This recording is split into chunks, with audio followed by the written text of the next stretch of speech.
भगवते वासुदेवाय। ओम नमो भगवते वासुदेवाय। ओम नमो भगवते वासुदेवाय। ओम नमो भगवते वासुदेवाय। ओम नमो भगवते वासुदेवाय। श्रीमद्भागवतम महापुराण प्रथम स्कंद अध्याय 19। परीक्षित का अनशन व्रत और सुखदेव जी का आगमन।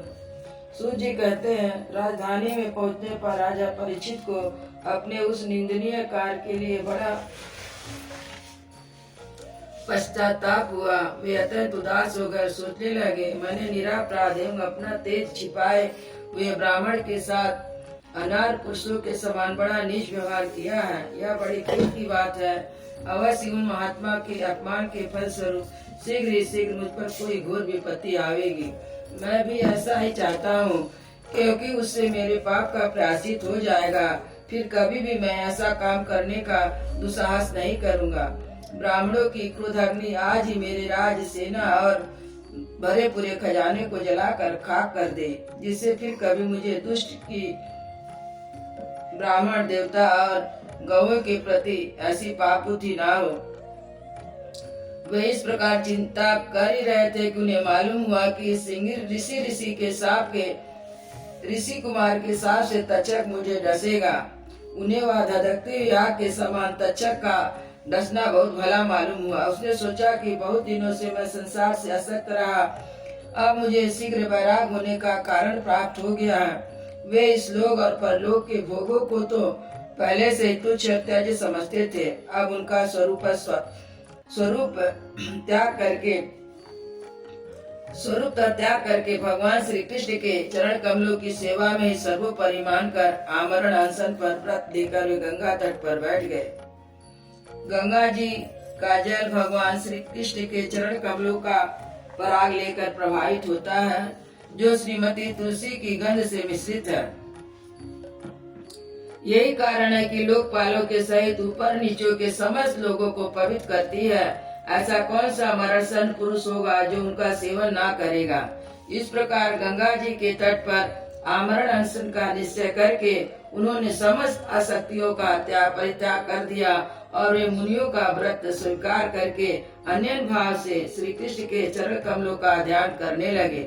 उस समय त्रिलोक को पवित्र करने वाले बड़े बड़े महान वीर ऋषि मुनि अपने शिष्यों के साथ वहाँ पधारे और संत जन प्राय तीर्थ यात्रा के बहाने स्वयं उन तीर्थ स्थानों को भी पवित्र करते हैं। उस समय वहाँ पर अत्रि, वशिष्ठ, च्यवन, अरिष्टनेमि, भृगु, अंगिरा, पराशर, विश्वामित्र, परशुराम, इंद्रप्रमद, इदमवाह, मेधातिथि, देवल, अर्षिसेन, भरद्वाज, गौतम, पिपलाद, मैत्रेय, कवच, अगस्त, भगवान व्यास, नारद और तथा इनके अतिरिक्त और भी कई श्रेष्ठ देवर्षि, महर्षि, अरुणादिक राजर्षि का शुभागमन हुआ।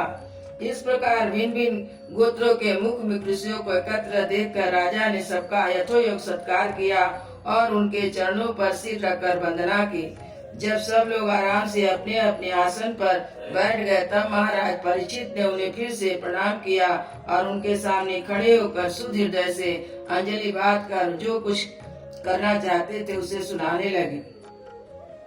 राजा परीक्षित ने कहा, अहो समस्त राजाओं में हम धन्य हैं, धन्यतम हैं, क्योंकि अपने शील स्वभाव के कारण हम आप महापुरुषों की कृपा का पात्र बन गए हैं। राजवंश के लोग प्राय निंदित कर्म करने के कारण ब्राह्मणों के चरण धोवन से दूर पड़ जाते हैं।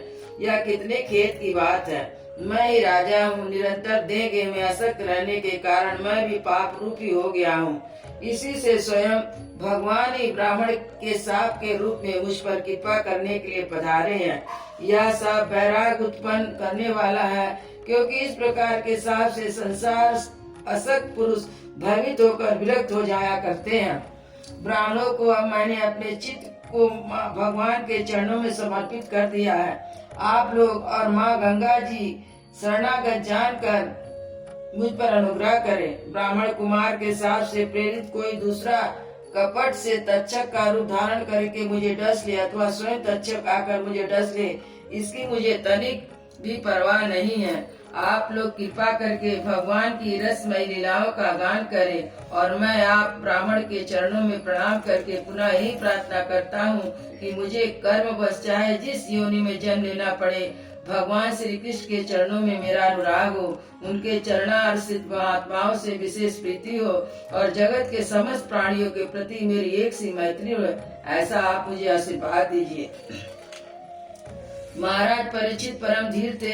वे ऐसा दृढ़ निश्चय करके गंगा जी के दक्षिण तट पर पूर्वाग्र पुष्प के आसन पर उत्तर मुख करके बैठ गए।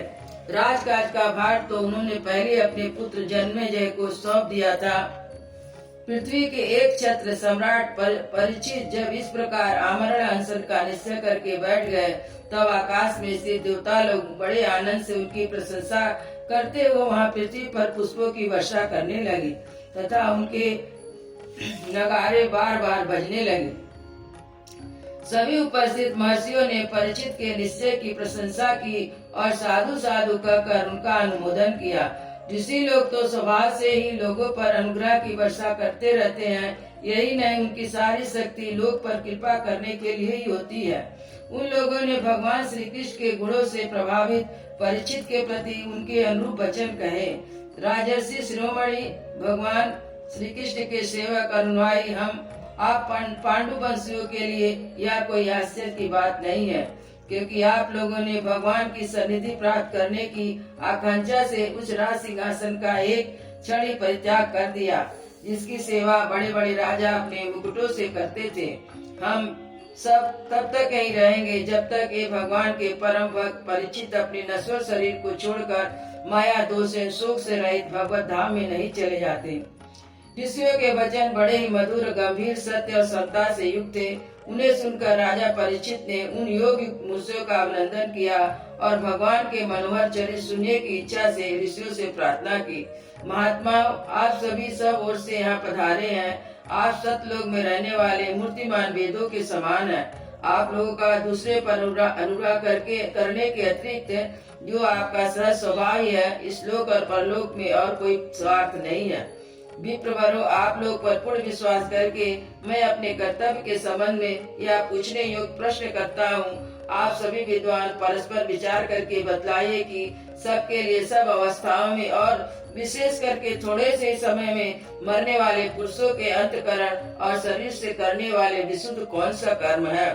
उस समय पृथ्वी पर स्वेच्छा से विचरण करते हुए किसी की कोई अपेक्षा न रखने वाले व्यास नंदन भगवान सुखदेव जी महाराज वहाँ प्रकट हो गए। वे वर्ण अथवा आश्रम के वह चिन्हों से रहित आत्मानुभूति में संतुष्ट थे। बच्चे स्त्रियों ने उन्हें घेर रखा था। उनका भेष अवधूत का था। 16 वर्ष की अवस्था थी। चरण, हाथ, जंघा, भुजाएं, कंधे, कपोल और अन्य सभी अंग अत्यंत सुकुमार थे। नेत्र बड़े बड़े मनोहर थे। नासिका कुछ ऊंची थी। कान बराबर थे। सुंदर भव्य थे। इनसे मुख बड़ा ही शोभामान हो रहा था। गाल तो मानो सुंदर शंख ही था। मछली ढकी हुई थी। छाती चौड़ी और उभरी हुई थी। नाभि भौर के समान गहरी तथा उधर बड़ा ही सुंदर त्रिवेणी युक्त था। लंबी लंबी भुजाएं थी। मुख पर घुघराले बाल बिखरे हुए थे। इस दिगंबर वेश में श्रेष्ठ देवताओं के समान तेजस्वी जान पड़ते थे। श्याम रंग था। चित्त को चुरा लेने वाला भारी जवानी थी। वे शरीर की छटा और मधुर मुस्कान से स्त्रियों को सदा ही मनोहर जान पड़ते थे।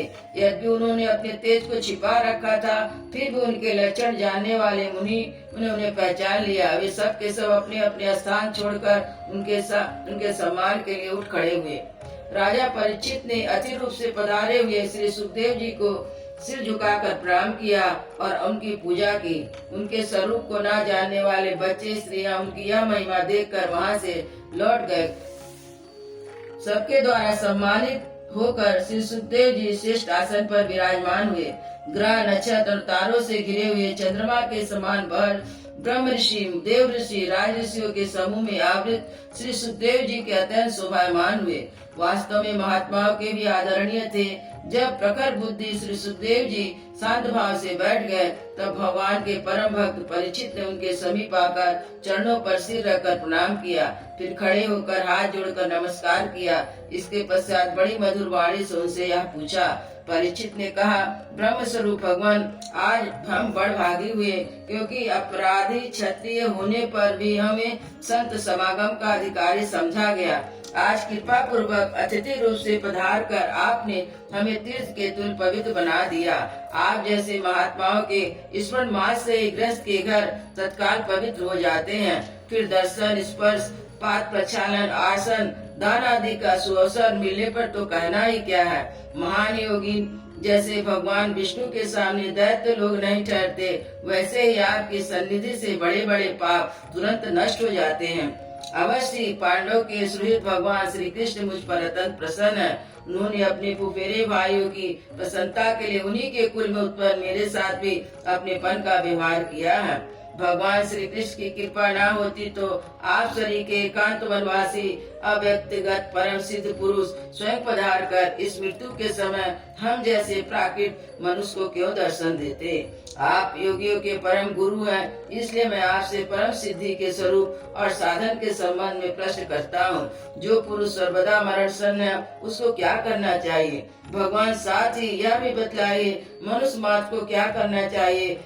वे किसका श्रवण करे, किसका जप करे, किसका स्मरण करे, किसका भजन करे, किसका त्याग करे। भगवत स्वरूप मुनिवर, आपका दर्शन अत्यंत दुर्लभ है, क्योंकि जितनी देर एक गाय दुही जाती है, गृहस्थ के घर उतनी ही देर आप नहीं ठहरते। सूत जी कहते हैं, जब राजा बड़ी ही मधुर वाणी से इस प्रकार संभाषण एवं प्रश्न किए, तब समस्त धर्मों के मर्मज्ञ व्यास नंदन भगवान श्री सुखदेव जी ने उनका उत्तर देने लगे। अयोध्या श्री राम लला की जय, वृंदावन बिहारी लाल की जय, गुरु महाराज की जय।